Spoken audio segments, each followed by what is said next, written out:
Breaking news. Cooper Kupp. Kupp is now expected to sign with the Seattle Seahawks, and this single move might go down as one of the pettiest and most dramatic revenge stories we've seen in the NFL in years. Kupp, who is now 31 years old, may not have put up the same jaw-dropping numbers he once did, but there is no denying that he remains a very dangerous weapon whenever he's on the field. The Los Angeles Rams, who once relied on him as the centerpiece of their passing attack, made the tough decision to cut ties with him at the start of the offseason. And the reasons go far beyond performance. They needed salary cap relief, and they had a redundancy at his position. After his historic Triple Crown season, where he led the NFL in receptions with 145, nearly 2,000 receiving yards, and 16 touchdowns, Cooper Kupp was rewarded with a massive 3-year contract extension.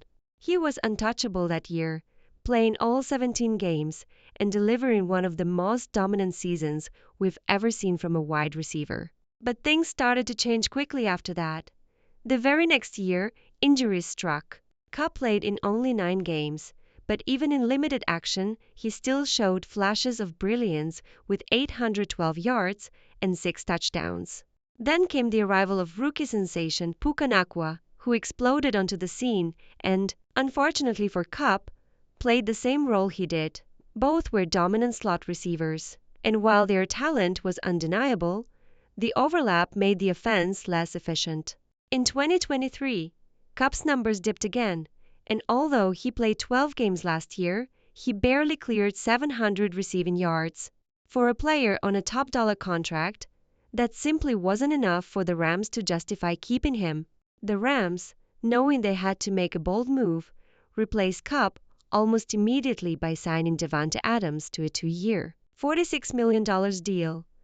Adams not only brought elite production, but also better separation and route win rates compared to Kupp, even while enduring chaotic stints with both the Raiders and Jets. This was the Rams signaling that they were still going all in with Matthew Stafford, whom they extended on a 3-year, $57 million contract.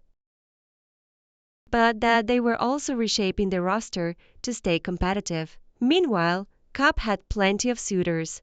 He was rumored to be linked with the Chiefs, Ravens, and Eagles, all of whom needed receiving help, but instead of joining any of those contenders, he chose perhaps the most ruthless option possible, signing with the Seattle Seahawks, the very division rival of the team that just cut him.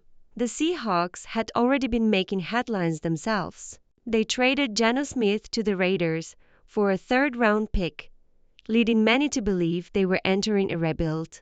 Instead, they surprised everyone by signing 27-year-old Sam Darnold to a 3-year, $100 million deal, a move that gave them a cheaper quarterback option and freed up money to strengthen other parts of the roster. They also moved on from DK Metcalf, trading him to the Steelers, which left Jackson Smith-Njigba as their top receiver, but also left a glaring hole at the position. And now, Cooper Kupp is stepping into that role. According to reports, he is set to sign a 3-year, $45 million contract, roughly half of what Metcalf would have demanded. For Seattle, this is a calculated and aggressive move. They gain a veteran with championship experience, someone who thrives in the slot and brings instant credibility to their offense. For Kupp, it's a chance at revenge, staying in the NFC West and facing the Rams twice a year. For fans, it's the perfect storm of drama, football strategy, and storyline.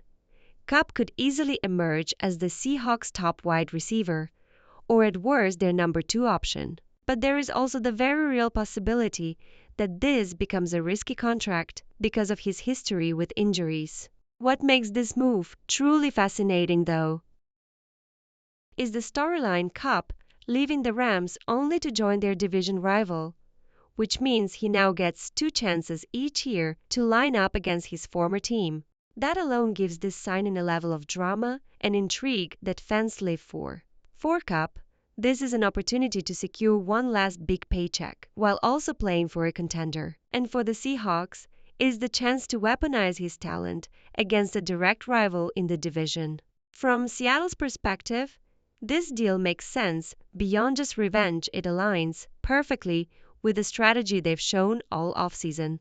The Seahawks have been signaling that they want to make sneaky acquisitions, retool their roster, and build a strong foundation without overspending. Adding Kupp at a relatively modest price gives them flexibility elsewhere, particularly in the NFL draft.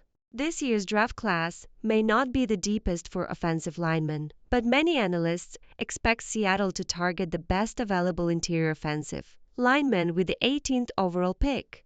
Tyler Booker from Alabama is a name to watch. He didn't post eye-popping numbers at the combine, but he showed all the core traits of a long-term starter who could fit Seattle's system perfectly.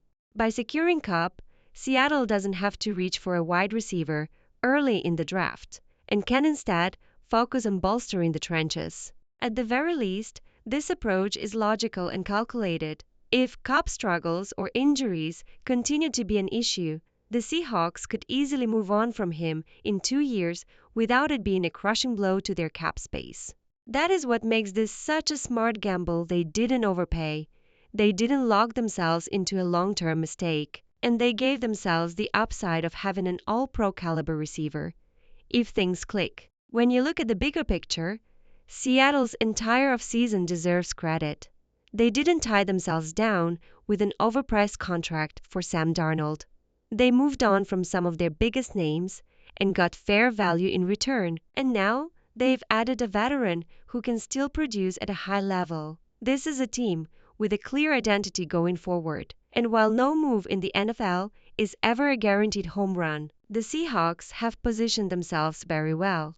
After all, people doubted the Philadelphia Eagles when they signed Saquon Barkley last year because of his injury history. Yet that move added a whole new dimension to their offense. People also laughed when the Minnesota Vikings signed Sam Darnold to a 1-year prove-it deal, only for him to shock the league by leading them to a 14-3 season and over 300 passing yards. The point is simple: there is no black and white certainty in football, only calculated risks. And in the case of the Seahawks, these are intelligent risks that could pay off in a big way.